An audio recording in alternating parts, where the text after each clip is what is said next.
Sweet. Hey guys, thanks for coming tonight. We've got you guys here. We've also got it streaming somewhere on the internet, and there's a couple hundred people, I think, watching that, which is good. So look, just want to acknowledge Andrew Nicol from OPES, who's sponsored tonight, is paying for it. Afterwards, there will be some good wine, so you can have a drink afterwards. In terms of housekeeping, I don't need to tell you much other than the toilets are through those doors. In the case of a fire or an earthquake, rush out that door as fast as you can, and please don't squash anyone else. That's about it. So tonight we've got three speakers. We've got Andrew, who will be up first. OPES is a company that we've done a bit of work with at Squirrel. And generally speaking, I don't like to work with businesses that are in the business of putting our clients into property, but I've always been really impressed with what these guys do and the way that they go about it. One of the things that I like the most is that they actually restrict the amount of property purchasing that they're doing each year to make sure that they're focused on just doing the quality stuff. And I know that those guys live and breathe it, and for me that's been important. And so it's great having Andrew here tonight, and he's going to talk about, I guess, property as an investment. After that, I'll have a little bit of a chat. So for those that don't know me, I'm JB from Squirrel. And I'm going to talk a little bit about the world generally. And you didn't think you were coming to that, did you? I'm going to talk a little bit about the world, technology, and then sort of try and bring it back to Auckland and land it in terms of what's happening with house prices and what I think might sort of happen into the future. And then we're very lucky to have Ludo Campbell-Reid here tonight, who's sort of the visionary leader for the future of Auckland in terms of just what our city is going to look like in 10 to 20 years' time.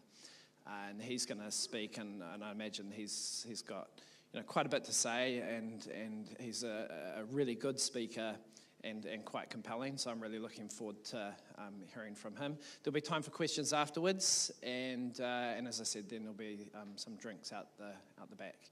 So on to Andrew.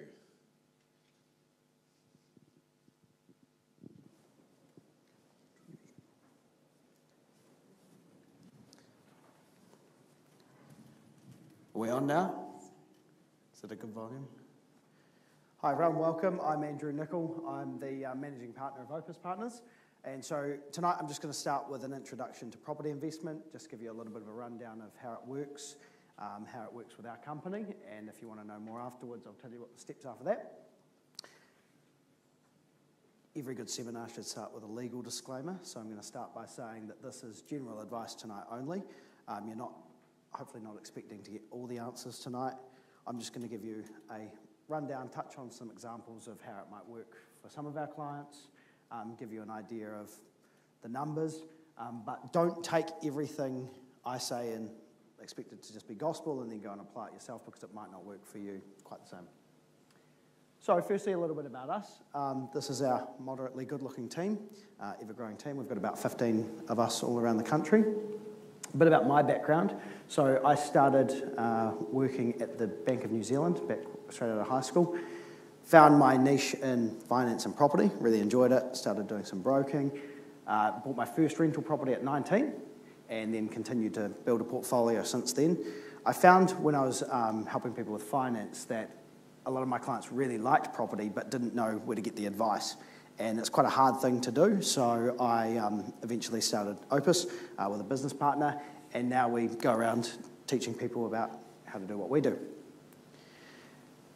Our whole premise is that we partner with people long-term to build wealth. So if you ever studied Latin at school, you might know that OPES stands for wealth, and the whole idea of a partnership, because we're not just about teaching people or stitching people into a rental property and then leaving them to their own devices. We want to actually partner with people to build long-term wealth, and that's what true property investment's about.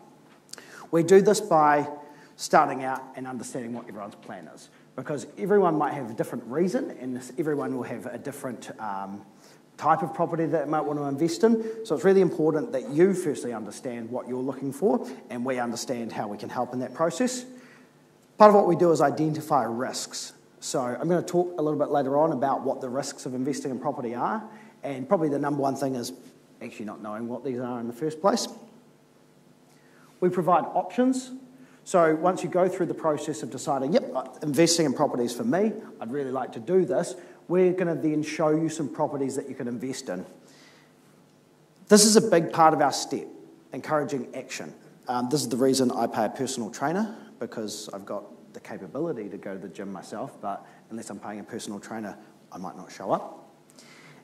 And we provide ongoing support. So again, we're not about just selling you an investment property. We're not a real estate agent in the sense that we're just going to sell you a property and then hope like hell it works. We're going to actually hold your hand along the journey and constantly review and tweak things to make sure that you are getting the best results you can. So we started in Christchurch, which is where I'm from, born and bred.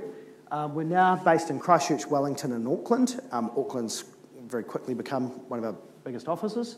And we deal with investors all over the country and some outside of New Zealand, and we also deal with properties all over the country. Some key things, I think it's really important that we practice what we preach. So I am a property investor. I've got a large portfolio. It's really important if you're getting advice from anyone giving, well, any kind of advice really, that they actually do what they tell you to do. We only deal in quality properties, so predominantly new. So you're not going to buy something through us that's going to end up to be a leaky home. We take a long-term approach. So I am a seminar junkie. I go to everyone else's seminars and like to hear what everyone else is doing. A lot of them will tell you need 10 properties and you need them yesterday. We take a bit more of a longer-term approach than that, just this year. And I think, again, it's really important to understand what motivates us. So the elephant in the room is how we make our money. So just to explain that and be really upfront and transparent at the start, we don't charge our clients a fee for our service. So you can come and see me. I can tell you what I think you should do in terms of structure of an investment property, give you all the contacts, but the way I make my money is by facilitating the property sale. So we charge like a real estate agent. So again, we're not a real estate agent in the sense that we list a property and hope that someone comes and buys it. We go and source properties that might make suitable investments. A little subliminal messaging along the thing. If you like what you hear tonight and you want to take it further, text OPES to 268 and that will allow you to book an appointment with one of our team. And I'm going to make sure that flashes up and gets stuck in your head through this. So, first of all, why build wealth? And everyone's different here. So you may want to retire at 30. You may want to own a super yacht and have a whole lot of blondes serve you pina coladas. I don't, mostly because I get seasick. One of the key things that a lot of my clients come to me to talk about is the fact that there's a growing number of people concerned about retirement. So there's a study by the FMA that said that 1 in 10 people over the age of 50 in New Zealand feel confident that they're going to have enough money in retirement. So 9 of them don't think they're going to have enough money, and some of the 10% that do, probably wrong. So in 1986, you're expected to live to 76 years old. Okay, today it's 81. And by the time it gets to 2036, it's predicted that we're going to live to around about 91. So we're an aging population. And by 2031, the bulk of the baby boomers will have turned 65. And so what this means, so in New Zealand, our population growth expectations between 2011 and 2031 were expected to grow by 163%. So quite a large result.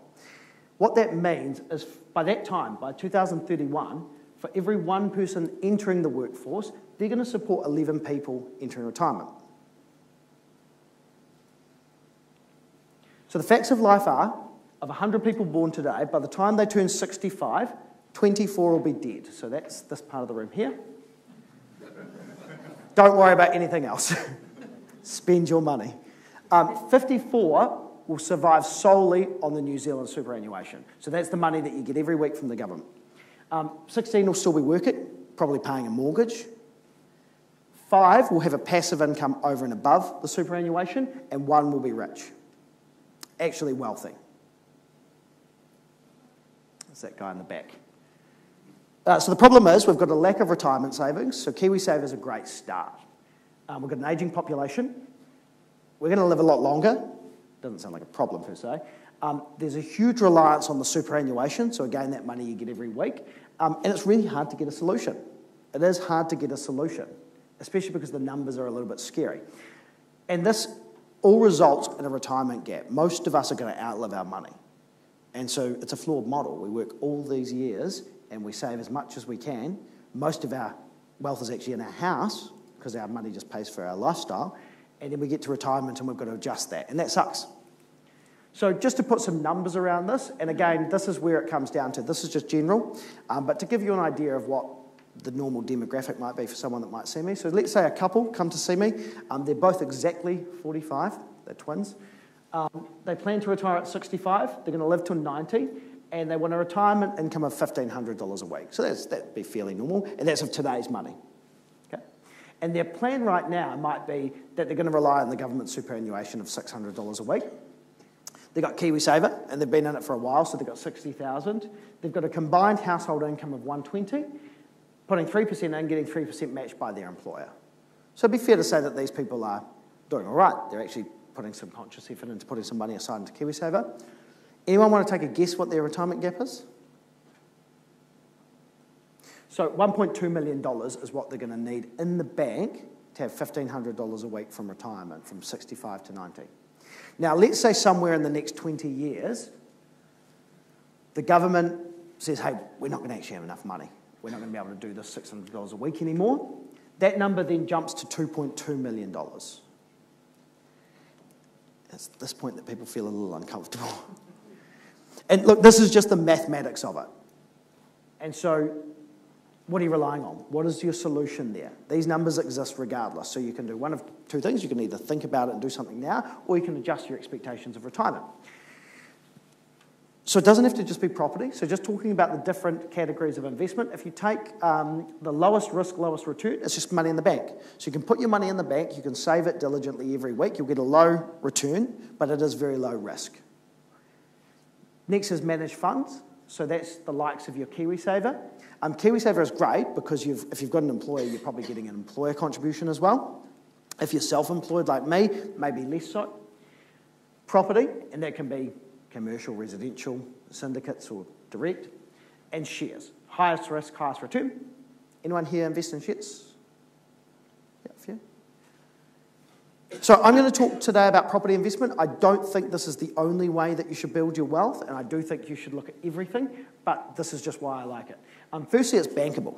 So JB is going to tell you how you can get a little bit of money from the bank to do this, and that ties in with the next point, which is leverage. So the number one benefit of property investment is I've done it without my money, well, not all of my money. I've put a little bit of money in myself and got a bit of money from the bank, and I keep all of the returns. You've got multiple income streams. So right now you get potentially a tax credit, you've got tenant money coming in, and then you're going to get capital growth long term. It's stable and predictable if you're buying the right thing. So you can buy a property in Invercargill. It's probably predictable there, but it's pretty flat. No one here from Invercargill before I say that. Or you can buy in areas where you're likely to get good growth, but again, over the long term. It's tangible, so most people like the fact that they can drive past their investment property. If you're investing in property, you can drive past it, you can see it, you can touch it, but it can also be quite a passive investment. So once you've got a portfolio, you're probably not going to have to want to check you're not going to deal with a tenant ringing because there's a leaky tap. So you can have a property manager to deal with all of that. So let's just look at taking a bit of an investment and putting your money in each of the different categories that we've spoken about. So firstly, take $100,000, put it in the bank, get, say, a 3% return. Really, really safe. You're going to end up with $3,000 at the end of the year. That's not going to change your life. Managed fund, let's say you get a 5% return. At the end of the year, you've got $5,000. Shares is the highest percentage growth that you're probably going to get long term. So we normally work on about 10% return. So say you take $100,000, you put it into shares, you get a 10% return. You've got $10,000, so how with property are you going to get more? And that's where leverage comes into it. So let's say you take your $100,000 and you put it into property. You could buy property for $100,000, not in Auckland, but let's say you make that your deposit. Now, if you're buying the right type of property, that could be a 20% deposit on a $500,000 investment.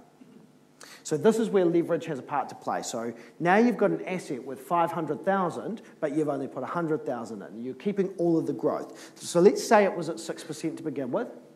That means you've got $30,000 output, but you've only put $100,000 in. So you're getting quite a big output because of that leverage. Does that make sense? Now, most of my clients don't have $100,000 sitting in the bank when they come to invest. Most people have got a mortgage and they've got equity in their property, and so maybe it's about unlocking some of that. So now the next example is how you might do that. So let's say you've got a house worth, say, $800,000, and let's say your mortgage is $200,000, so you've got $600,000 worth of equity in here. Not all of it you can use, but let's say you take your $100,000 out of that and make that your deposit. And you might go to another bank to do this. So this could be with your bank. This could be with a second bank. And then you borrow the rest from them. Now, at this stage, you've borrowed 100%, but you've put $100,000 in against your house. Make sense? So you've borrowed 100%, you've bought an investment property with $500,000, and so far you've put nothing in. And this is where cash flow becomes really important, because you need to look at what's it going to cost me per week. Because if I'm not putting any money in, it's probably going to cost you on a weekly basis. So it's understanding that. And if you can't afford the cash flow, don't buy a property, because you'll have to sell it pretty quickly. So this is an actual example of some of my clients. They bought a property in Tauranga. They're Auckland people. Bought a house worth $625,000. They didn't use a cash deposit. And the setup costs are normally around about $3,500. So that'll cover your lawyer, a valuation, a chattel valuation, maybe some accounting setup costs. So their total mortgage that they took out was $628,500. Okay? And the rent on that property was $550 a week. So that's my example. The cash flow looks like this. So their interest, locked in for 5 years, rates, insurance, property management, maintenance, and accounting all came to $42,500. So that's their expenses. Now, their income, if they had a full year's worth of rent, would be $28,600. Now, we don't want to budget for that, and even though they probably did get that, you take always out a few weeks a year for vacancy, because you'll get it eventually. So we work on 3 weeks a year vacancy, so an actual rent received of $26,950. So at this point, you've got a pre-tax shortfall of $15,500. Now, under the current environment, and we'll probably talk more about this later on, these people are entitled to a tax credit of $10,000. So that brings their cost down from $15,000 to $5,056 a year. So $107 a week. So it's a lot cheaper to buy the property when you factor those things in. Now, $107 per week works out to be a 10-year average of $126 a week if you factor in things like inflation, so those costs going up. So I guess we need to look at what else you can spend $126 a week on. A few people here thinking not shoes for $126 a week. Vinny mostly. So say you took $126 a week and you put that in the bank and you diligently saved it and you got a 3% return after tax. At the end of 10 years, you'd have $73,000. So it's a good start. It will certainly help towards retirement. If you put in a managed fund at 5%, you'd end up with $78,000. Shares at 10% is $92,000. So these are all going to make a difference.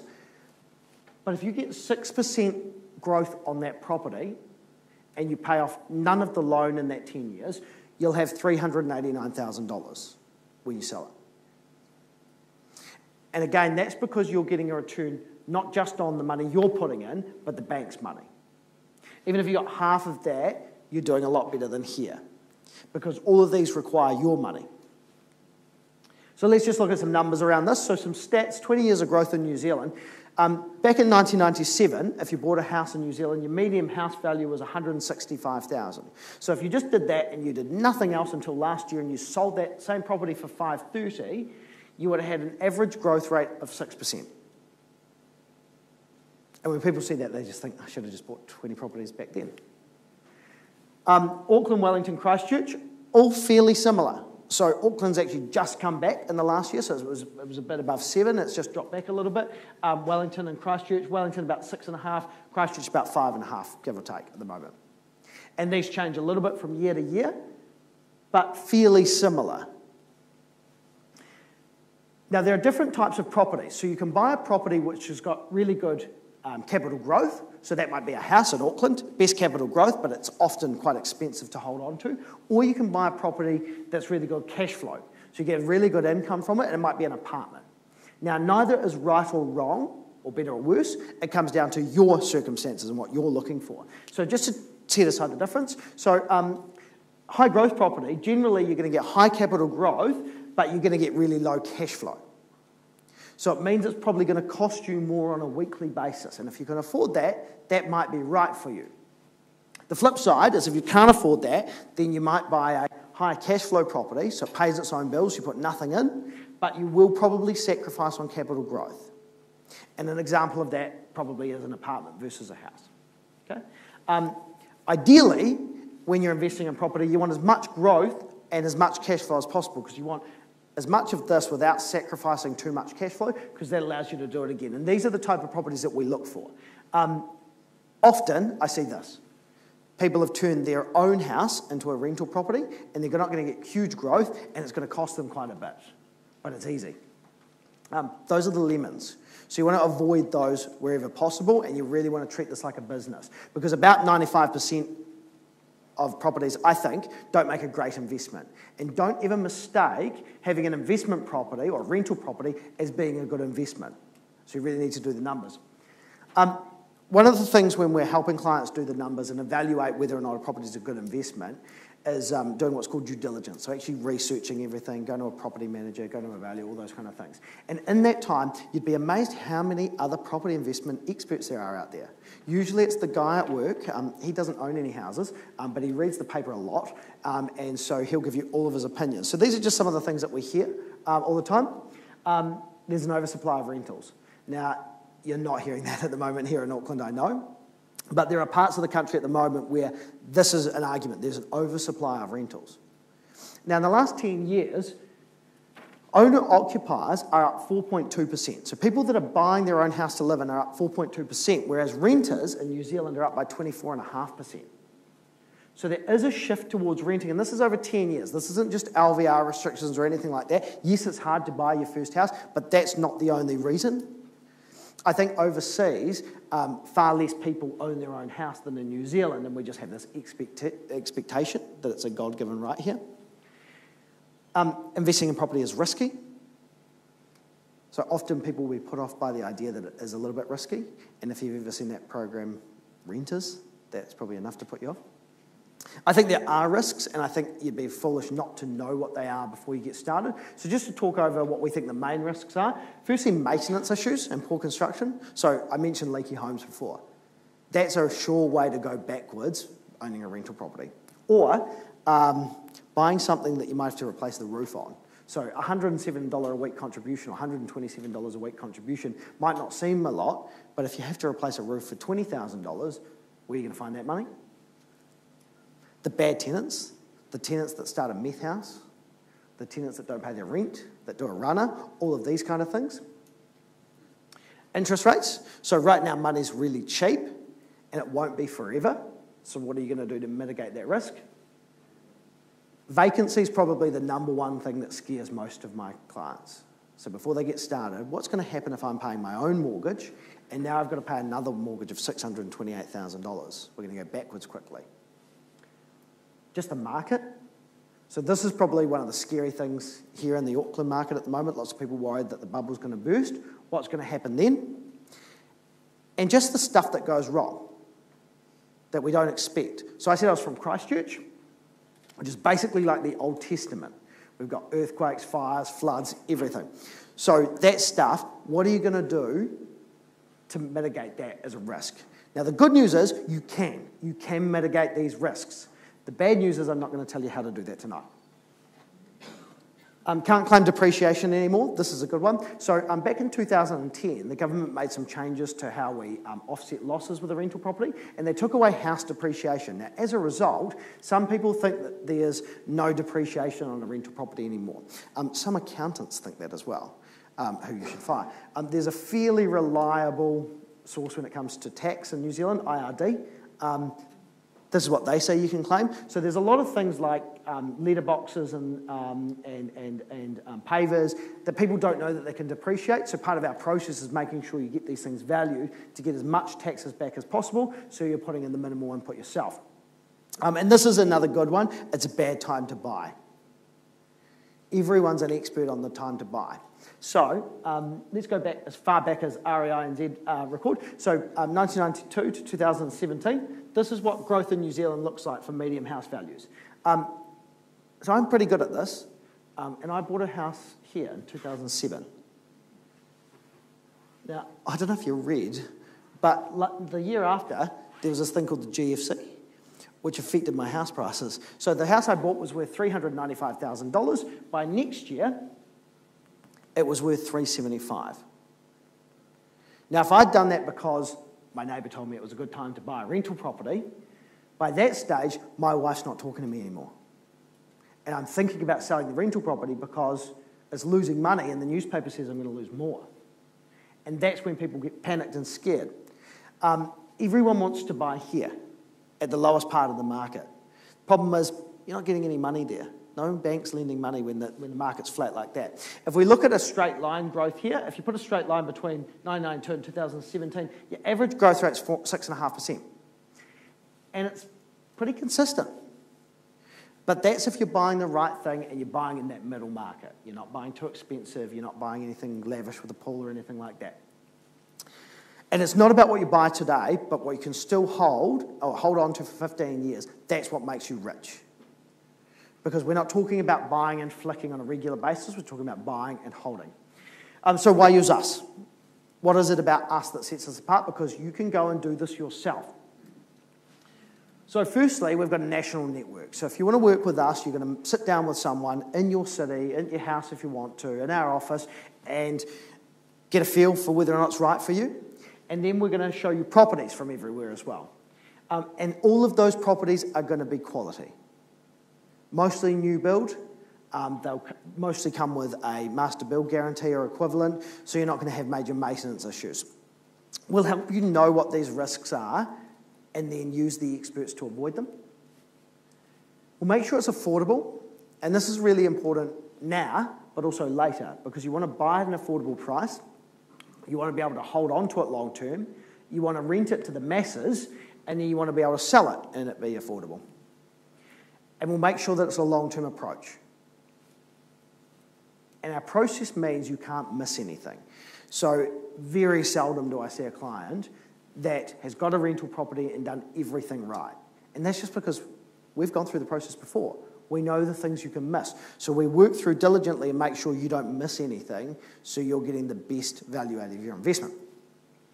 And again, if it's a long-term plan, some of our clients might just buy one property, and it might be today, but some of our clients will want to buy 4, and that might be over a long period of time.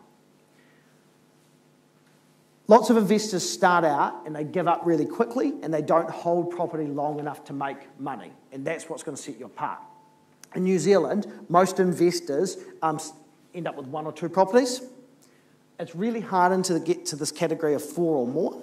It's completely doable, but often that takes a lot of time and commitment and professionals around you to make it work. My clients are from all walks of life, so don't think that having a single income or anything like that sets you apart and you can't do it. I've got clients that are on double income, no kids, and I've got people that are solo parents that are investing in property. Most of them are really busy, whether it's with kids or family or jobs. They want to rely on experts to get it right, but all of them want to build their wealth. And that's one of the criteria that we look for in a client as well when we're trying to figure out whether or not it's a right fit. And I know it sounds silly because everyone wants to build their wealth, right? Sure, but most people don't necessarily want to take the steps to do it. Just a case study of 2 of my clients. So these guys are from South Africa, 2 families from South Africa, moved to New Zealand. They wanted to invest together because they knew each other from South Africa, came across here, renting here, wanted to get into the rental market. So we started out helping them buy their first rental about a year ago. They bought in Christchurch for $499,000. Rental income on that property was about $485 a week, and it's been rented since it was built. The value now, roughly, we're selling these properties about $550. So they've made $51,000 in a relatively short period of time. Their cash flow budget included their mortgage, rates, insurance, maintenance, accounting, vacancy, property management, and it cost them $53 a week to own that property. And now they're looking at doing the next one. So the solution. So going back to that couple that I talked about at the very start, the couple that wanted to kind of figure out what they might do for retirement, this might be a solution for them. So they've got a retirement gap of $2.2 million. If they start today and they buy a property worth $500,000, and again, I'm just using that as an example, they borrow 100% of the mortgage using equity. They pay nothing off the mortgage for the next 20 years, and they just sit on that property and they wait. And then in a couple of years' time, they might come back and say, hey, that's gone really well. We'd like to use the equity and buy another property. The market's gone up, so it costs them $550 now. They buy that next property and they hold it and wait. And then 3 more years from there, so 5 years from now, they buy their third and final rental property for $600,000. So 3 properties, if you've never invested before, might seem scary, but over a 5-year period of time and with management, it's not that scary. Holding on to those property, paying nothing off the debt over that period of time, which I guess is worst case scenario, when they turn 65, they've got retirement equity of $2.2 million based on 5% capital growth per year. So they don't have to worry about the government at all. Or they can save $1,576 a week, starting now. Anyone here saving $1,576 a week? We'll descend on you. So in the Nickel household, we're reasonably competitive. And like all New Zealand families, at Christmas we play games like Monopoly to tear us apart for another year. Last year, there was a new game. It's called Family Feuds. The clue's in the name. So this is a new game, or it was a new game to me. Basically, the way it works is there was a sample of New Zealanders that we'd ask questions to, and we had to figure out what was the correct answer.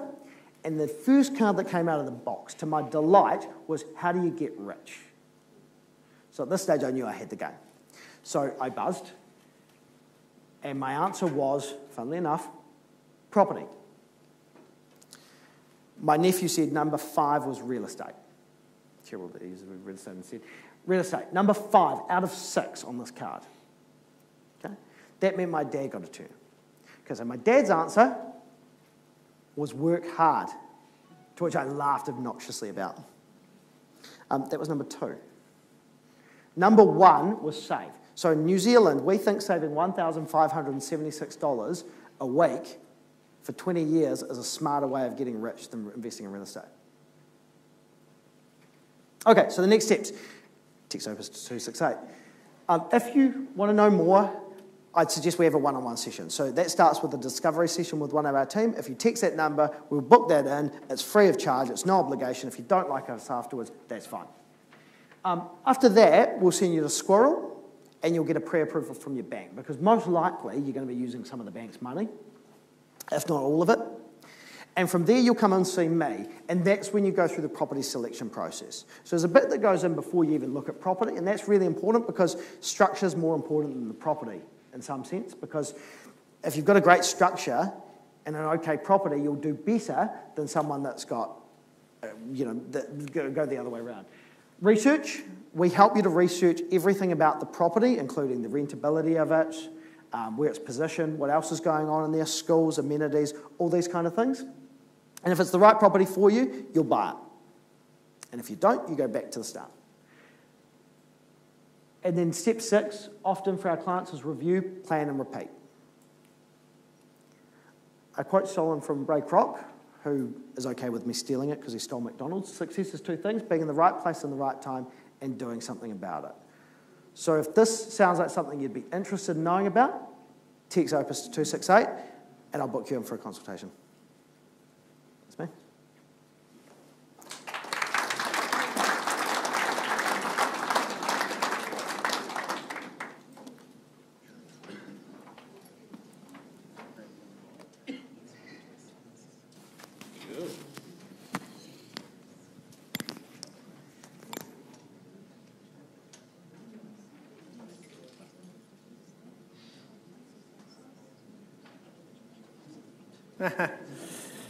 Cool. Hey, so guys, there will be Q&As at the end if you've got any questions for Andrew. So as I promised, my presentation is going to be a little bit different. I don't really have a disclaimer other than I'm a goldfish and very short-term memory, so I forget stuff in 5 minutes, so you can't hold me to anything that I say. So I was going to talk just about stuff, really. The big question for me is with this Auckland housing market, is the market overvalued? Are house prices too high? Are property prices going to crash? This week's been kind of interesting watching the share market in terms of, everyone's starting to talk, some sort of correction, and will that lead to a recession in the US, and then will that sort of end up going around the world? So there's big philosophical questions I've been sort of sitting there trying to figure out, and of course I'm just a humble mortgage broker, so what I know a little bit about is debt. But I want to start with something a little bit different. Can anyone tell me what that is? It's an IBM PC, right? What's the year? 1983. 128K RAM with a dual floppy disk. Kids these days wouldn't even know what one of those big, I think it was 5-inch or whatever it was, those big floppies. Cripes. My school, we had 700 kids in my school, and I remember we got 2 of these loaned to us from IBM. We couldn't afford them. The school couldn't afford them, so they loaned them to us. I was a computer monitor. And then back in those days, I was a bit of a geek. Back in those days, it was DOS-based, and it was simple things like getting the computer to say hello back to you. It was just like mind-blowing stuff. Okay, so that was 1983. When do you think that was? Come on. 1995. So Windows 95, that was really the first version of the proper Windows. That's when they brought DOS and Windows together, and that's when Microsoft really sort of started to explode. So we sort of had that first DOS-based PC in 83. By 95, we had a proper functioning Windows environment. So that was, what was that? It was 12 years. Jump forward to, what's that? It's an iPhone 1. Does anyone know what year it was? 2007. So right, it was only 10 years old last year, yeah? Which is why they put the iPhone X out. So with the iPhone 1, that had a, you could get it in a 4 and 8 gigabyte. And that was back in 2007. And of course, in 2017, so just another 10 years later, we've got the iPhone X. And with the iPhone X, we've got augmented reality, we've got video conferencing, we've got 12 megabit pixel cameras. I mean, the technology's really, really moved on. So what the hell does that all mean? What's that? It's carbon. It's a special kind of carbon. It's called graphene. So graphene is 1 atom thick. So they can make it now. It's 1 atom thick, 10 times stronger than steel. It's one of the strongest, in fact, it is the strongest compound on the planet. And they can't really manufacture it yet, but they can certainly make it in small quantities. It's transparent, it conducts electricity, it's incredibly strong, it's incredibly light. Now what's really fascinating about graphene is that carbon is the 6th most abundant element in the universe. Yeah? So what I wanted to just highlight there is that technology is deflationary, and it's speeding up. So we had our first PC in 1983. Back then, I just don't think you could have envisaged how quickly it would have moved to the iPhone X in 2017 with augmented reality and all the crap that's come with. And then you've got a whole lot of other things happening. Now carbon is a simple thing. It's just an element that exists in the universe. There's bloody truckloads of this shit out there, right? And And yet technology applied to carbon can create things that you just couldn't have imagined before. Now, what starts happening when you start building planes out of graphene? I'm not suggesting that we'll do that anytime soon, but what happens when you start to use these compounds that are a hell of a lot stronger than steel, a hell of a lot lighter, and sixth most abundant element in the universe? So you can sort of see that a combination of traditional technology, but technology and innovation is driving a huge amount of deflation out there. If you think, these are how I do graphs. I don't have those pretty graphs. And this looked heaps better on my MacBook. It didn't translate to a PC as well. The Stickman was better. He had a smiley face on him. So I've borrowed this from a website called Wait But Why. And so some of you may have seen this graph before. But this is a little dude, right? And he's standing on this timeline. You've got time and you've got change. And, of course, he can't see the future. He can only see the past. And the past looks pretty linear. And it doesn't actually look all that surprising. So the little dude, he projects a future that looks like a continuing growth of what he's had in the past. And that's pretty much the way that we all see the world. The interesting thing is that he's actually, yeah, that should have looked cooler, but never mind. He's actually on a bit of a growth path. And if he could see into the future, it might look a little bit scary. Because if you're on a growth curve, and I think we are, I think the changes that are occurring are happening faster and faster and faster. And you think about the things that are coming, and I've got in my bad handwriting quantum computers, artificial intelligence, networked intelligence. When you think about these things that are coming and you think about compounds like graphene and what that could do in so many industries, and we could go through talking about thousands of different examples of technology that are advancing incredibly fast. The future is changing really, really quick, and we just can't really see what's coming. We can't really comprehend it yet. Yet when we get to the future and we look back, it'll all make sense. The only reason I sort of talk about that is I think we are in a bit of an epoch. Now, the thing about an epoch is you don't know it, you're in it until you come out the other side, right? We've gone into this world, things are really starting to change quite rapidly now, and what goes into that world and what comes out are going to be two quite different things. And so I'm sitting here and I'm thinking about this, and this will all make sense in a couple of minutes. So let's jump ahead a little bit and talk about something a bit different. Now, we were just talking about technology and innovation, and we were talking about it over a reasonably short period of time. So what we've seen in the world is a huge amount of innovation. We've progressed from this agricultural economy to manufacturing to tertiary and service industries. And then we've heard this thing about the knowledge economy, right? And people have been lecturing us about it for about a decade now, but it sounds interesting, but, but it's coming, and I think this is the wave, right? Now, if we look at this graph here, what this is showing, have I got a pointy thing? Yeah, somewhere there, eh? I just don't want to press the wrong thing. No, I won't bother. 1985, so this is around the time of that first PC. Your mortgage interest rates were 20%. That's pretty much when interest rates in New Zealand peaked, around that sort of time. If we come forward to 1995, interest rates were down to around 10%, so this is pre-2000.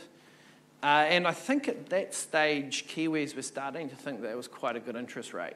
That wasn't too bad, sort of around 9 to 10%. In fact, those of you that are in your 50s would have thought, shit, that's a good rate. Can't get much lower than that. But they did. They kept going down.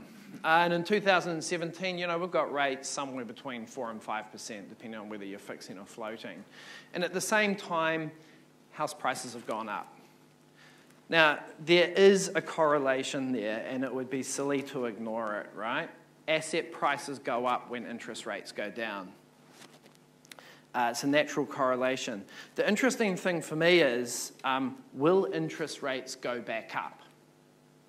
And the big argument that I've had against interest rates going up, and I still very much hold this view of the world, is that technology-led deflation is a big driver that's often ignored by mainstream economists in terms of what it's doing in terms of suppressing and holding down prices in particular, right? And you can think of so many examples where technology, whether it's faster, better planes, keeping real airfares down, or it's Uber, or all of this new tech and marketplaces and stuff that are evolving that are dragging down and holding prices down. It's just keeping inflation out of the economy. And if we're going to have more and more of this, and if it's going to accelerate and it's going to transform and really start to change the world that we live in, to me, I just can't see that translating through to mainstream inflation. So I think technology and the speed of change and everything that's coming with that is going to hold real interest rates low for a very long time. This is an abundance mentality. It's kind of like recognizing that, if carbon is the sixth most abundant element in the universe and you can apply technology to it to do just about anything, then there is no scarcity. And if there is no scarcity, there is no inflation. And if there is no inflation, then you're in a world of relatively low interest rates. And that doesn't mean interest rates won't go up next year or the year after. They might go up a bit. But for those of you that sit there in dread, remembering the days when interest rates were 10 or 20%, I just simply don't think that that's the reality of the world that we live in. The next graph, if I can get it going.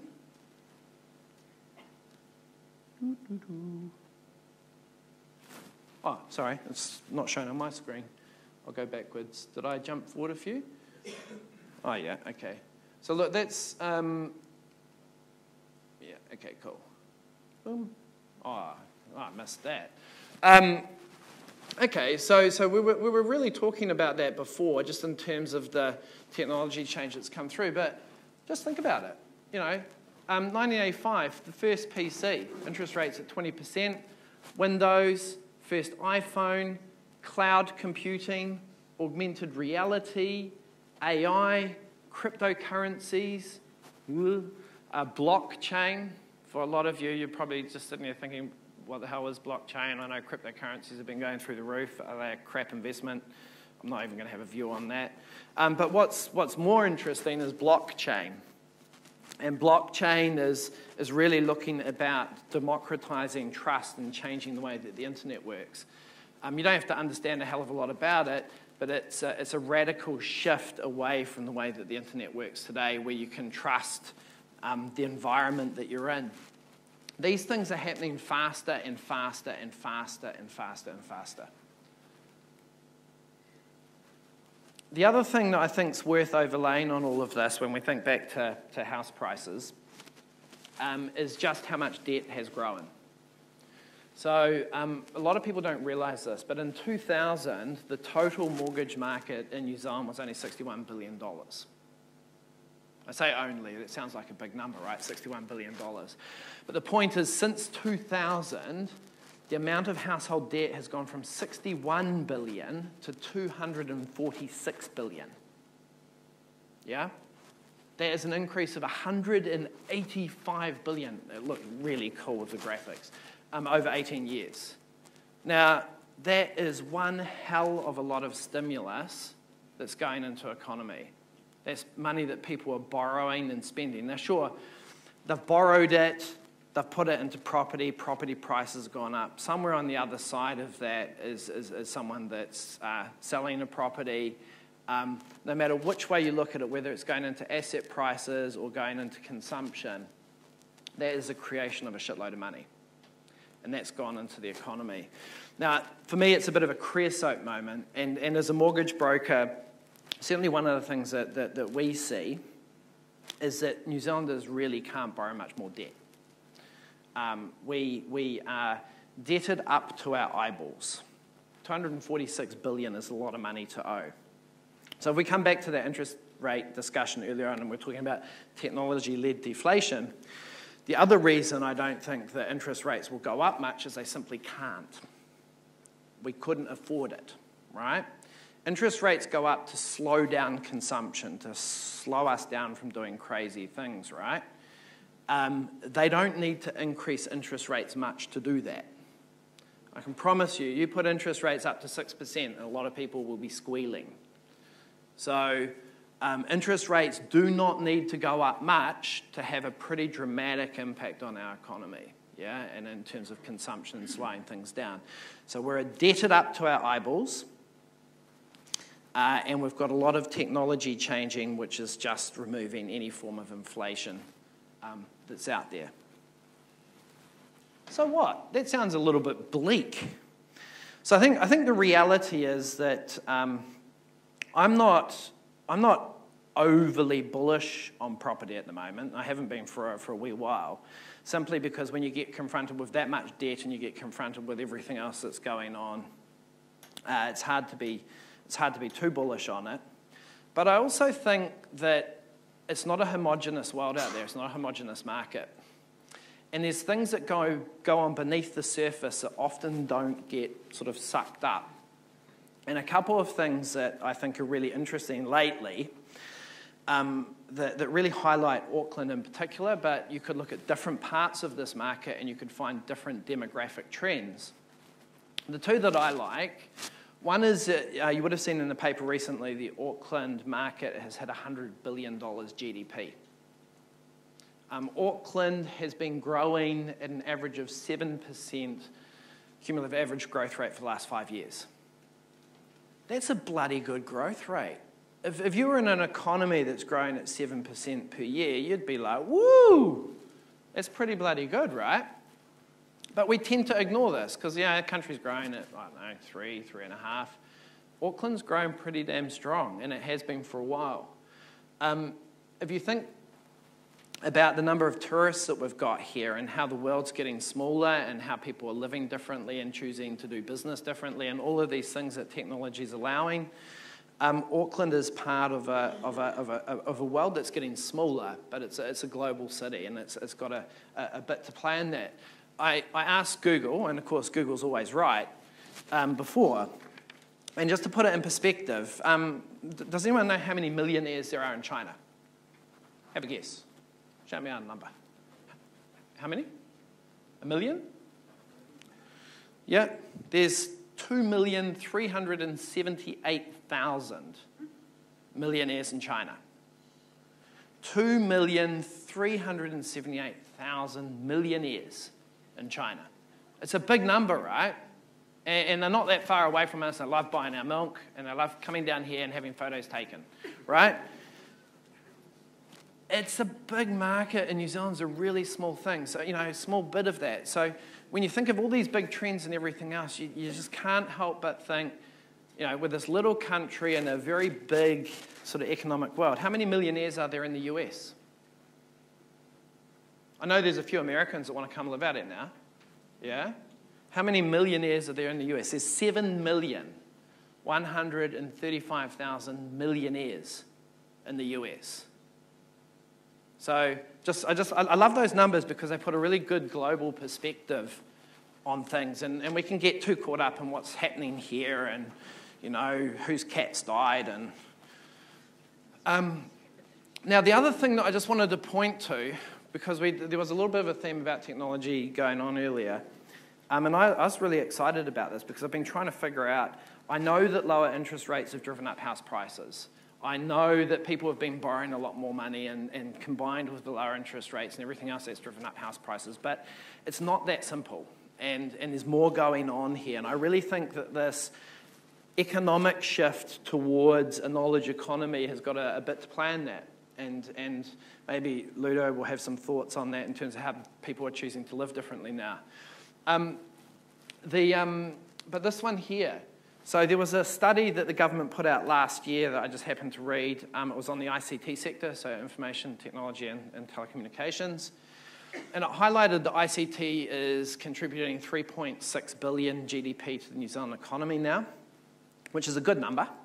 It's not stellar in terms of dairy or some of the other industries we've got, but it's a good number.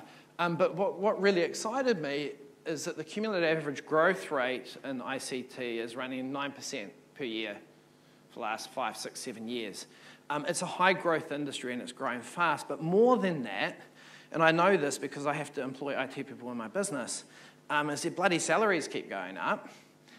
And they've got really high salaries, right? So back when the study was done, the average salary in the industry was $99,000, which is a hell of a lot higher than the averages for the New Zealand economy. So we've got a part of the market that's growing quite fast with a lot of young people in it earning very, very good money. And that sort of starts to make a bit more sense to me, because whenever we sort of hear the stories about first home buyers and stuff and how difficult it is to buy, and don't get me wrong, it is, and it can be difficult, is that we've always found that we've got these clients there that can afford to buy into this market. And they drive this market, and they drive the inner city, the sort of inner city fringe suburbs like Mount Albert, Avondale. I'm picking on some of my favourites, Ponsonby, and then maybe around the other side places like Ellerslie and stuff. I'll throw a little thing out for Mangere Bridge as well. But the reality is we have got this growing class of technology professionals earning really good income, who can afford to buy. And the problem is, if we just treat the entire market as this homogenous mass with household incomes on average being roughly $100,000 a year, we miss what's going on underneath the surface, and we miss all of these changes that are occurring in the economy. And so that probably brings me back to the final point around sort of property investing, which is it a good time to buy? Is it not a good time to buy? In my world, I don't think that's ever a simple question. I can see some really good opportunities at the moment. I can see some clients doing some very good deals and buying some good properties.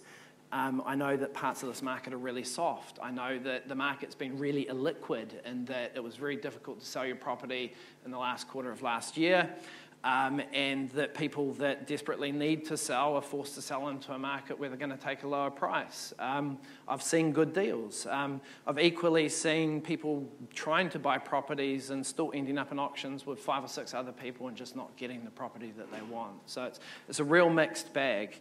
But there's always going to be opportunities out there. For me, property investing is really about understanding the demographic changes that are occurring, the changes that are occurring to the economy, and positioning yourself into that sort of thing long term. So we've got questions and answers afterwards, and maybe at that point, if you want to talk about anything more technical around what's happening with credit rules and LVR restrictions and stuff, I can cover that then. Thank you very much.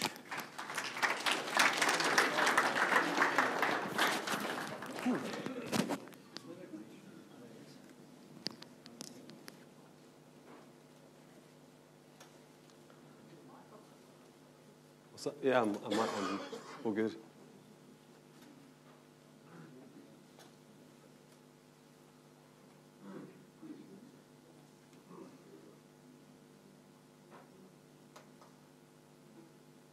I'm just up, am I?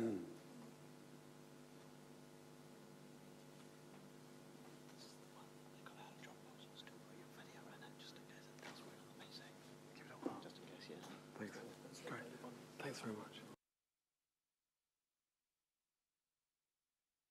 Kia ora.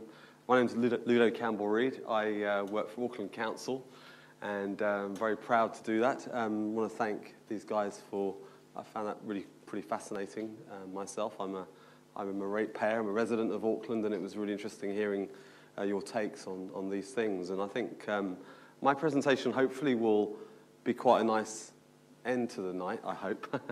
You guys have been sitting here very patiently and really taking on a lot of really interesting ideas. My presentation is very pictorial, lots of pictures.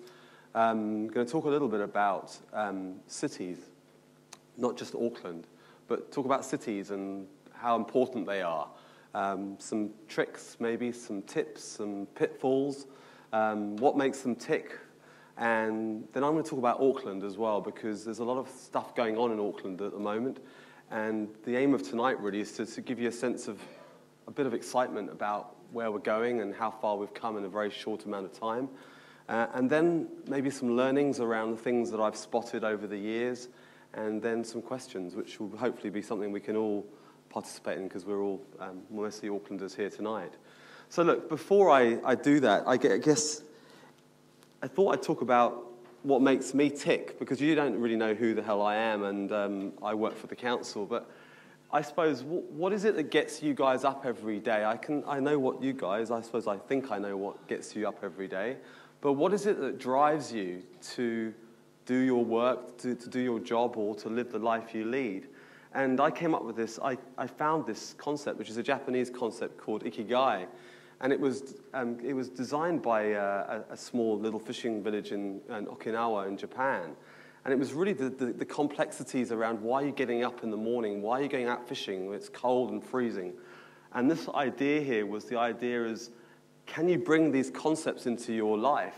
The things that the world needs, which is down here, what you love to do, what you're good at, but also what you can be paid for. And if you can bring those four pieces together, that's ikigai. So for me, my ikigai is cities. That's my passion. My wife says to me, it's sort of your mistress, but I do think about it a lot, and I do love Auckland. I do love cities. I find it fascinating, but I also love people.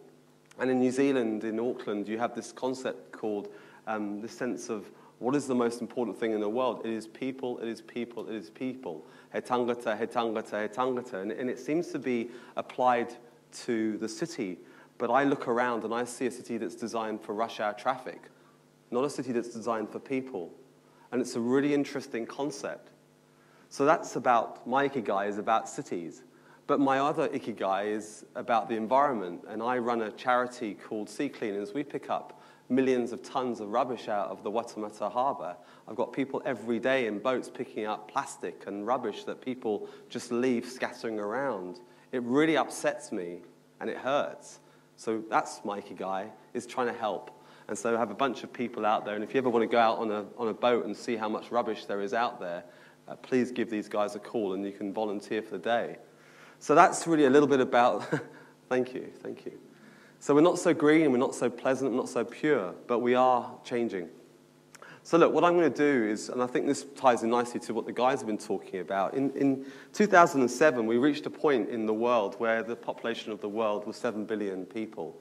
It is extraordinary, the urbanization that has occurred. And this is another slide which I love, which is population growth per hour around the world, in mega cities around the world. And you can see in Mumbai, 51. This is extraordinary. And as always, poor New Zealand doesn't really feature. But in terms of the growth that's occurring in New Zealand, pro rata, per capita, we are growing extraordinarily. And if you think about Auckland in particular, in the next 25 years, we will probably double our population from 1.6 million, which it is today, to probably 3 million people. That frightens the bejesus out of a lot of people. But for me, I see opportunity out of that. I see a very low-density city where people are struggling to make ends meet. I see town centres that need more energy and more vitality to bring goods and services. So with that change comes opportunity. And this is a slide, interestingly, that cities are actually only 1% of, this is sort of cities, we people, population of the world, only live on 1% of the world's Earth's surface area. And what's interesting, there are more people living in that circle than out of it. So it's a really interesting time for us. And these guys, hit it on the head. The growth, the change is dramatic. So in effect, we are in a very exciting point in our lives. And it's important because the way we do things has a big impact on the rest of the world. In the way that the growth of urbanization has developed, in the 1900s, 90% of people lived outside of cities. They lived in rural communities, and at the time, 10% lived in cities. Today, we're talking about sort of 50% of people living in cities. And by 2050, 75% of us will live in cities. So cities, they consume 75% of global energy and emit about 80% of the world's greenhouse gas emissions. So we are the last generation to be able to do something about climate change, and the first generation to understand how serious it is. So I guess that's really what ties it quite nicely into the conversations this evening, is about the way we plan, the way we design, the way we construct our cities will determine the future of the planet. And so that could sound a little bit esoteric and a bit romantic. But if you understand the numbers, as these guys have been talking to you tonight, if you understand the facts and the evidence, you understand how important it is to think about cities. And what I talk about is, I'm an urban designer, a planner, and the way we construct our cities is we often do it in very silo mentality ways. What we're talking about here is urbanism, about understanding the whole complexity of cities, the bits and pieces. The doctors train as GPs or generalists, and yet then they specialize. In the built environment, we all train as individuals, and then we specialize. So we can't often communicate. So it's really important to understanding that you work in multidisciplines to solve complex problems. And so this is a quote which is, trying to solve congestion by building roads is like trying to solve obesity by loosening your belt. If we continue with the same approach, we will get the same answers. And that's, I think Einstein talked about that as a sort of a sign of craziness. But the point is, this is Katy Freeway, and I don't know why they always talk about these places as they call them after women. It's like hurricanes, Hurricane Frida and Hurricane Jessica. I don't know what goes on here, but this is 25 lanes wide. It's in Houston, and they want to widen it because of the congestion problems. And so people are not listening, people are not learning, people are not understanding.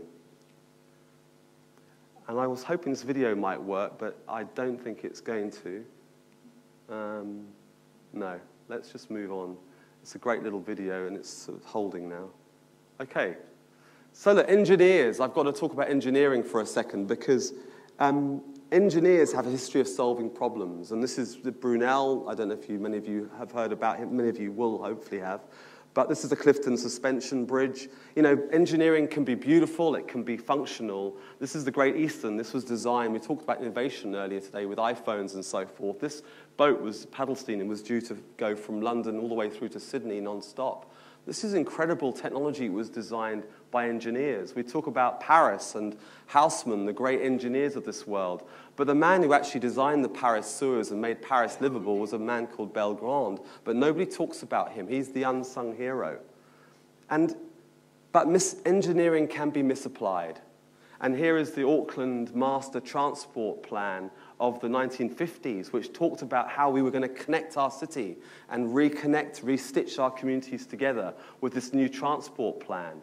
And this was the plan that they put over, literally overlaid it into Newton and Grafton. There were 15,000 homes that were part of this. But they literally simply laid these plans across the city and built motorways. The motorway has not connected. It's connected regionally, perhaps. But when you arrive in downtown cities, the last thing you want to do is remove 12,000 homes and communities and neighborhoods. So it can be misapplied. And so clever engineering in itself, I mean, these guys talking about Apple and so forth, it's absolutely clever engineering in itself. However, it still doesn't solve the problem of geometry. And so we have this constant battle about what to build, what not to build, how to design our city, how not to design our city.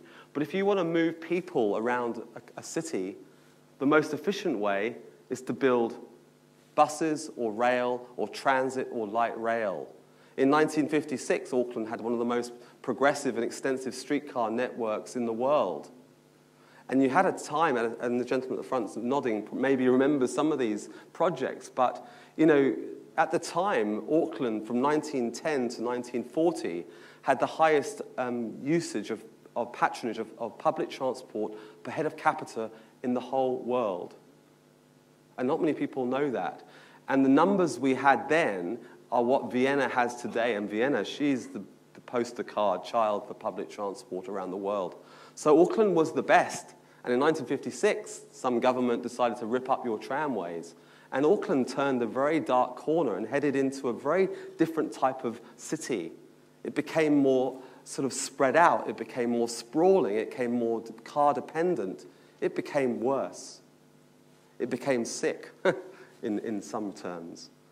And this is a really interesting slide because it's all about space. And I'm not talking about the Martian kind. I'm talking about how you move people across a city. Here you have one bus, 56 bicycles and 56 cars. This is about a fight for space.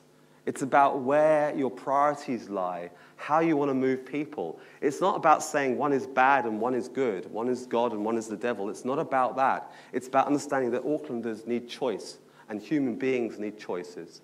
And this is a better slide because I am really concerned about artificial intelligence. I'm really worried about where that's heading because 56 petrol cars are still 56 electric cars and are still 56 self-driving cars. They're still not solving the problem of geometry.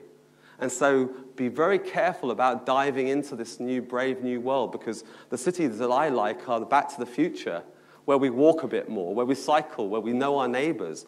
I don't want a world where technology rules, and technology serves the city, not the other way around. It's really important. So quickly about Auckland, and we can have a discussion, because I think that a lot of people may have noticed a few things changing, but not really understood. Tonight we don't have time into understanding the whys and wherefores, but I thought I'd take you on a little bit of a journey. In 2009, I was actually brought out to Auckland in 2006 by Dick Hubbard, who was the mayor at the time, and he said, we'd like someone to be the sort of city's champion, a chief architect role. And I took up the job. In 2009, the Metro magazine wrote this article about Auckland. Its urban design was its shame. That's not very long ago. We're talking about iPhones and the changes. The same author, Simon Wilson, wrote this. Gosh, what a shame it's not there. It's hidden at the background there. Let me just see whether it's... Actually, what can we do here? So I'll stand over here. What it actually says here, it's become so common to be proud of Auckland that we forget how recent the feeling is. But even 10 years ago, the prevailing feeling was cynicism. That's Simon Wilson, who's the editor of the Metro magazine. So he's the guy that wrote both of those pieces. In Auckland, public transport is completely transforming. It's going through a revolution. When I arrived in 2006, people said, Ludo, no one's going to get on public transport. We're Aucklanders. We love our cars. Public transport patronage has gone up by almost 200% since 1994 to 2015. So we don't even have the latest figures on this slide. So it's probably about 200%. That's double. If you look at the bottom slide here, rail use has gone up by almost 2,500%. Aucklanders will change. They will adapt. They will get on public transport. They will leave their car at home. But it's not about beating them over the head with how bad they are or how wrong these things are. If you give them choices, they will move, and quite clearly they have. And when we build the City Rail Link, which is underway at the moment in Auckland, a lot of people talk about the City Rail Link being a city centre, CBD. What we're looking at here is doubling the efficiency of the entire rail network. So what I'm suggesting here is that the way we move around our city today will not be the way we move around our city by 2023. We will eventually have a regional rail system of which we will be able to build transit-orientated development, high-density schemes all along those routes, people living above the rail stations, living close by, walking to work, walking to the train station. At the moment, it's just not on offer. But if you think about the numbers here again, you'll be able to get in from Swanson. It's about 60 to 70 minutes at the moment. It'll be 40 minutes to 50 minutes after the rail link. And there are some even more extraordinary changes. Morningside, 30 to 40 minutes currently. Moving forward, 10 to 20 minutes. It'll change everything. And it will finally give us this spine that Auckland so desperately needs. So that's what the current City Rail Link will do. This is a story quickly about downtown, though. I'm not talking about the whole region today because there's just not the time. But we reached a really interesting point in 2012, and we also reached a very interesting point in 2015. Without going into the detail, there are now more people coming to work in Auckland by public transport in the morning peak than there are private vehicles. It's a turnaround. It's a really important turnaround whereby Aucklanders are starting to come to the city centre by public transport. So what we're seeing here is a decoupling of employment growth, which is going up, and private car use going down. Every other city in the world that's growing is going through this. But I was always told Aucklanders will never stop using their cars. Well, they quite clearly do. but you have to build the networks and the systems to support them. So it's a really interesting point where those two graphs are splitting. And it's really interesting when you want to plan your city thinking about future growth, because actually, I believe this line is going to go down and down and down. As the more dense we get, the more transit-oriented we get, the more we decide to leave our cars at home. And last week I had a bit of a weird stoush with Mike Hoskins, actually, who was writing some quite derogatory remarks about a project which has been built by an incredible developer in Newmarket, off Dominion Road, by OPES Developments. And this development is 33 units. There are no car park spaces. And Mike said, he saw me on television on the Monday morning on Breakfast TV, and on Tuesday he wrote an article saying, nobody wants to live in an apartment with no car parking. Well, they're all sold, and there are people who want to live, and I disagree with him. So I wrote to the Herald the next day, and I had my article published, and I said, the world is changing. We don't need space for Ferraris at every single home. This is about choice. And what Aucklanders need is more choice of housing. That's the key word. No one's being forced to do anything. And a developer was given the choice. Do you want car parking? We've changed the rules.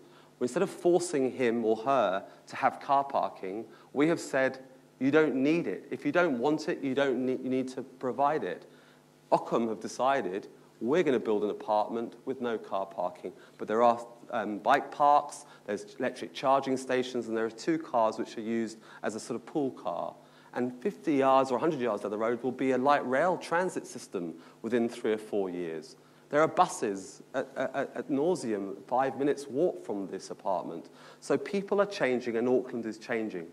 One thing that's also changing, and this is a night of graphs, but in downtown Auckland, in 1991, downtown Auckland had 1,800 people living in it. Today, we have 50,000 people.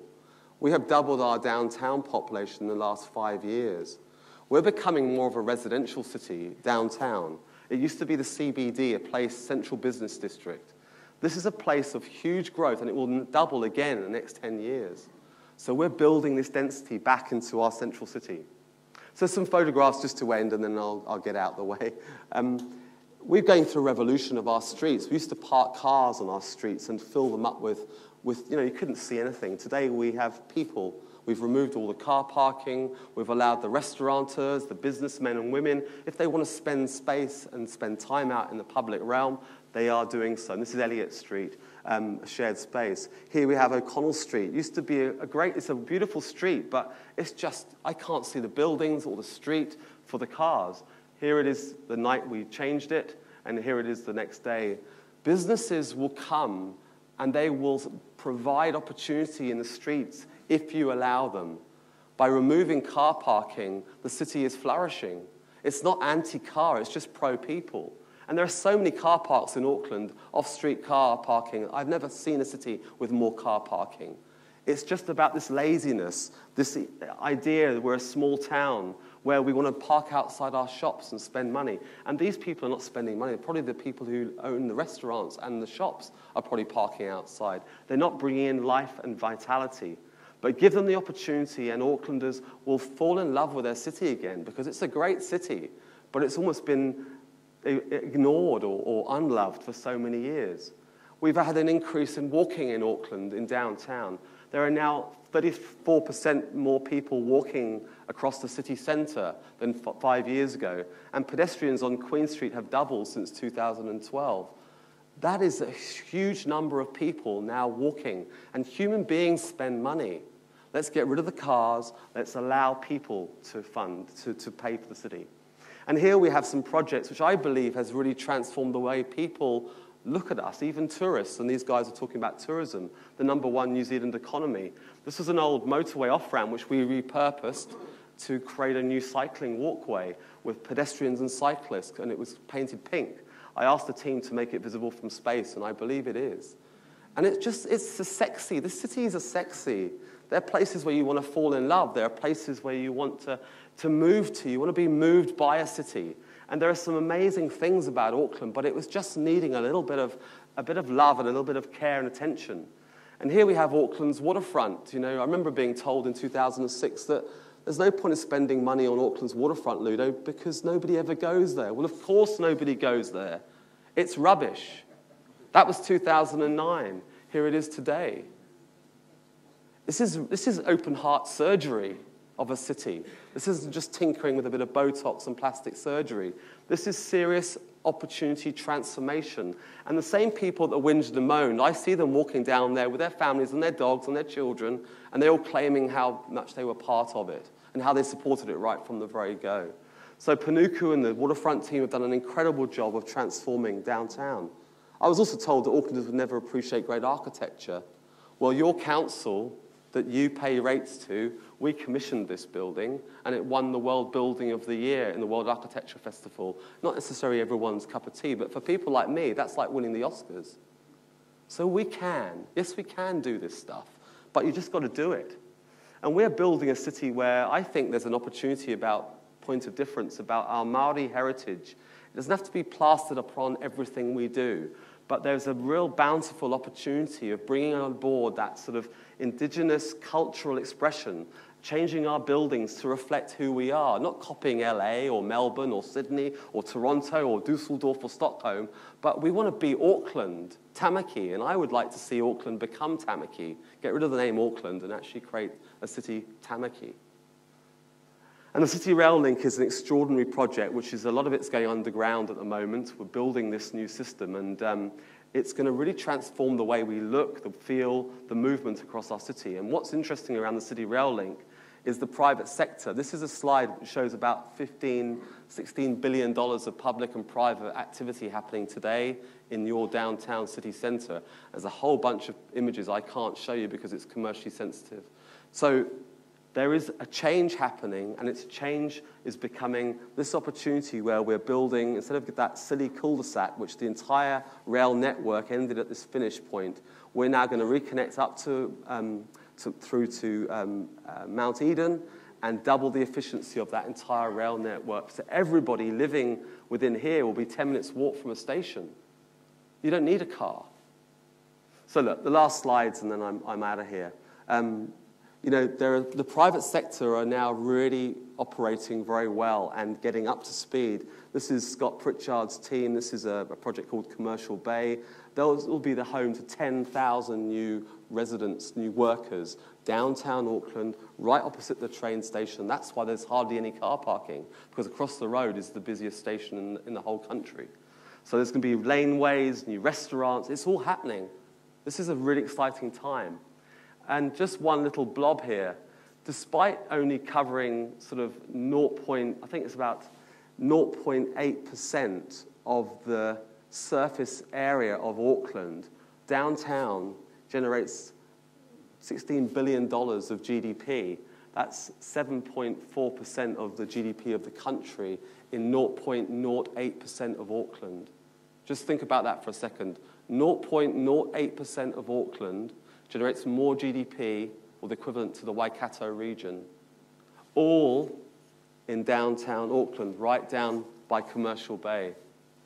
So the future is really exciting. These are plans that your council, not a lot of you like the council often. I get a lot of, people are quite negative when I go to dinner parties and say, you work for the council, and they go, oh, Jesus, I love the council.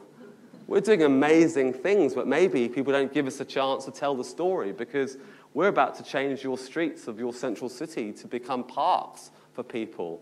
At the moment, they're just motorways for a few cars. You don't have a traffic congestion problem. You have a brain problem. You have a space allocation one. It's about what type of city do you want? Do you want a city for people, or do you want a city for cars? And so as we build our network, we're going to be building out. This is what we have today. I mean, well done. This is the tomorrow, 20 years. I'll be dead by the time half this stuff is finished. But it's not about us or me or you. It's about our children. And we'll have light rail up Queen Street the next 3.5, 4 years, hopefully even by the America's Cup if we can get things moving. These are opportunities. That's an opportunity city. And cycling across the Harbour Bridge, I think this will be one of the most remarkable things a tourist could do and a local could do, is cycle over. It's a heart-in-your-mouth moment. I've done it, climbed over and had a look and where it will go, but it'll be extraordinary. But it's not just downtown, and there's projects happening. Here's the Wynyard Quarter in downtown. There are projects which Panuku, who are one of our development team, are leading all across the city. And you need to be, if you're interested in property, you need to understand these maps. You need to understand these colors. You understand these places where the council is investing. That's where you need to be looking in terms of your thoughts about your city. So some takeaways. It's about the kids at the end of the day. If we thought about the children when we designed Auckland, we wouldn't have designed it like it is designed. So think about them, and you might make some different decisions in your lives. It's about leadership. It's about public and private. It's about mayors, and it's about civil servants and bureaucrats like me working together in partnership to try and build a better city. It's about teams. You know, the guys actually showed the couple of photos of their team. This is my team. I've got the most amazing team in the world, all picked from all around the world, different nationalities. Nothing worse than a homogenous group of people designing something. You need all the different nationalities, different religions, different backgrounds. That's what you need to bring into the conversation. You've got to work in partnership with the private sector. All those projects you saw in downtown Auckland have been paid for by a targeted rate of $22 million a year. So that's what my team and I are able to use that money to build these squares and public streets. There are no other targeted rates across the region. But if you want to do stuff, get the money from the private sector. They're the ones who want to pay it, and willingly that they do. Working with the newspapers, with the media is really difficult. It usually goes quite well if you do it well and you keep going and pushing the right messages. But sometimes you get caught with your trousers down, literally. You know, I parked illegally in Devonport one day, and somebody decided to take a photograph of me and send it into the Herald.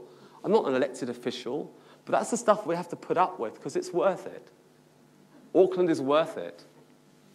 And cities should be more fun. You know, we take ourselves a little bit too seriously. This is the bum seats in Russia. This is a trampoline on an old railway line in Germany. They just bounced for 1 kilometre through the forests. You know, but where is this stuff in New Zealand? We need more of this stuff because it's really cool, it's fun, and we need to let our hair down a little bit, metaphorically speaking. And who said engineering had to be ugly? These are wonderful, wonderful set pieces within the streetscapes of Berlin and Dusseldorf and Paris. We need this stuff in Auckland. Engineering doesn't have to be just functional. It can be beautiful. And human beings, give them the opportunity. There are creative people in this room, but give them the palette, give them the canvas on which they can do stuff. This is Dante's Inferno. I mean, the skill that's required to draw that on the ground. But give them the chance, because cities are sexy. Cities are current. They're places where you want to fall in love. And be careful with money, because, you know, if we don't understand budgeting and financing, you have expectations, but you can also be caught, again, very short with your dreams of what you want and the actual reality when the budget sets in. So be very careful about what you procure. And lastly, I suppose, I think this slide sums it up to me. These Aucklanders or people never used to take photographs of themselves in Auckland. These people got married and decided to take a photograph on the sky path, on the light path, with the background, and I think people are falling in love with Auckland again. I think it's got its mojo back, but I don't know if you all know that it has.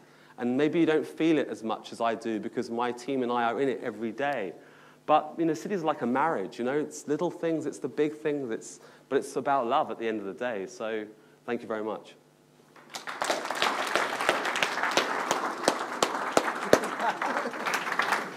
Sorry, that went on a bit. I'm sorry. Hey, thanks guys for being so patient.